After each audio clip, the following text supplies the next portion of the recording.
Let's go back to Mexico, 1810. Colonel Ignacio Allende and Hidalgo, a priest, have kicked off the fight against the Spanish monarchy.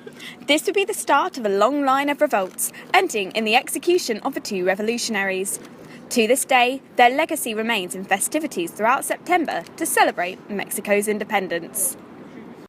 It is said that the small victory for the people after gaining independence was the abundance of fiestas they could throw.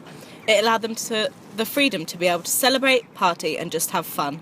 However, that is only one small bit of a much larger story.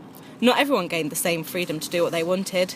Gaining independence for Mexico didn't necessarily mean fun and games for everybody. People in rural areas have mixed experiences of the freeing from Spain.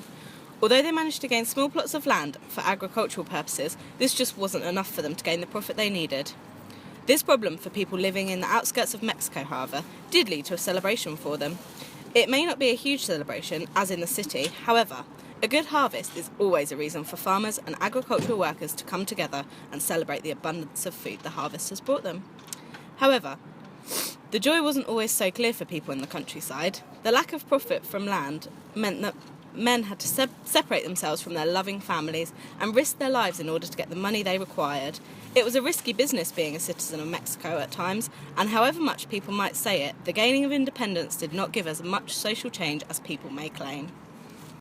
Despite the vivacity of San Miguel, citizens are living with a troubling economy.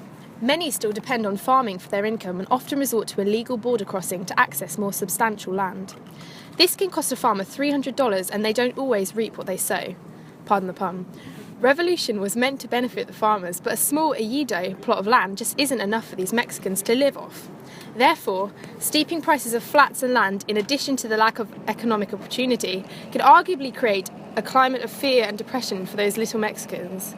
Nevertheless, they throw this aside and enjoy a vibrant and joyful Independence Day seen year after year.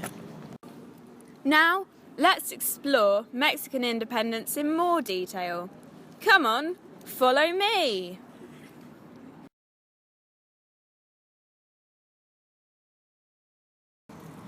Too many howevers in that.